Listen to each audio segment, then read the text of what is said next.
Bonjour à toutes et à tous et bienvenue aujourd'hui dans la Géozone. Ça fait un bail pas vrai, mes concours sont enfin terminés, les vidéos vont pouvoir revenir de plus belle pendant cet été, et aujourd'hui c'est un épisode de Méconnu, le dernier daté quand même d'il y a 8 mois, donc on va rattraper un peu le temps perdu en parlant d'un lieu lié tout particulièrement à un jeu vidéo que j'ai torché en étant jeune, et c'est...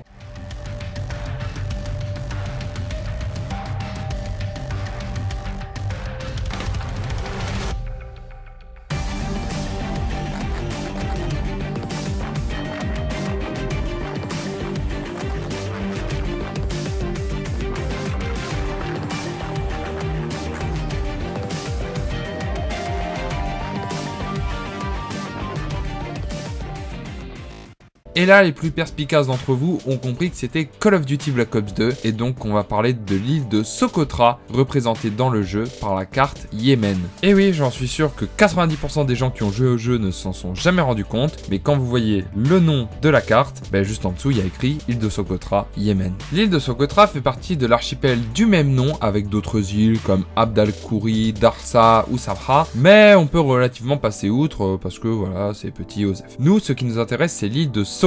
Cette île se situe en mer d'Arabie, dans la continuité de la Corne de l'Afrique à l'embouchure du golfe d'Aden. Elle est plus proche de la Somalie que du Yémen, pourtant elle est yéménite. Elle a une superficie de 3600 km², soit la taille de Long Island à peu près, qui est l'île de New York. Bon, la comparaison entre Long Island et Socotra elle s'arrête ici, puisque Long Island c'est 7,5 millions d'habitants, tandis que Socotra c'est 42 000 habitants, une sacrée différence en somme. L'île en elle-même fait 140 km de long sur 40 de large, est composée en grande partie de plateaux d'altitude avec plein de petites cavernes, et dans la continuité de ces plateaux, il y a des montagnes caractéristiques de l'île qui s'appellent les Hagir, avec un sommet culminant à 15 025 mètres, soit plus que les Vosges. Les plus grandes villes de l'île sont Kadoub, Klansia, où se situe la principale activité de l'île, la plage de Klansia, et Hadibo, la capitale de l'archipel, avec 8500 habitants. Non loin de la capitale se situe l'aéroport de Socotra, qui est un peu en suspens en ce moment à cause des tensions au Yémen. Aucune compagnie ne propose des vols réguliers vers l'île actuellement. Les habitants sont majoritairement des musulmans sunnites et ils parlent un dialecte, le Socotri, qui est une langue uniquement orale qui a plus de locuteurs que le nombre d'habitants de l'île, soit 70 000 personnes, dont 30 000 sur le continent. Et si vous êtes curieux, ça sonne comme ça.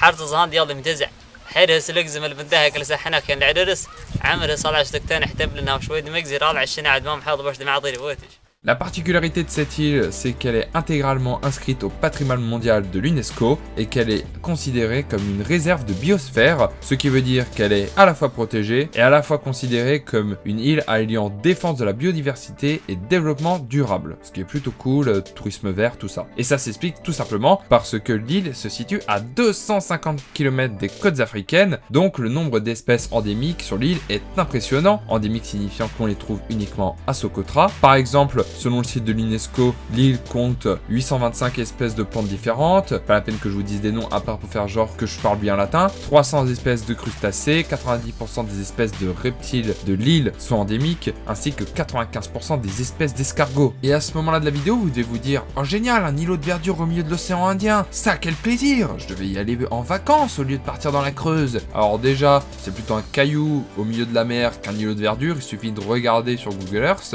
Puis l'île a un climat entre tropical et aride et est sujette à la mousson, sauf que la mousson n'apporte pas forcément que de la pluie mais aussi énormément de vent et cause un autre souci, l'île n'est pas accessible en été à cause du vent, ce qui est un peu dommage pour le tourisme quand même. Donc s'y rendre, c'est pas aussi simple que de prendre le TER pour aller à Limoges, tout simplement parce que depuis la Somalie, c'est très compliqué parce que les Somaliens n'ont tout simplement aucun intérêt à y aller. De plus, l'île est l'enjeu d'un conflit géopolitique entre Somalie et Yémen, puis accessoirement, le Yémen et la Somalie, ce sont pas les deux pays les plus sûrs à visiter actuellement. Cependant, les Socotri, mais on appelle les habitants de l'île de cette façon, sont dépendants du tourisme. Quelle bonne idée! Mais en vrai, comme l'île est assez éloignée du continent, elle n'est pas affectée par les tensions touchant le Yémen et la Somalie. Je vous rappelle, guerre civile, Al-Qaïda, agression de l'Arabie Saoudite, tout ça.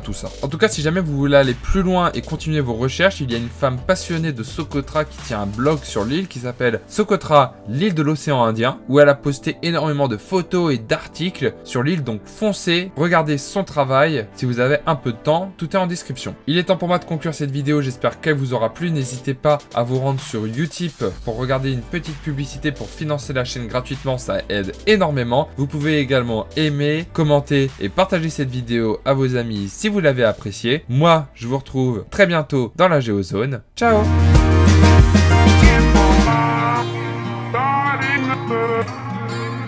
Not with it all.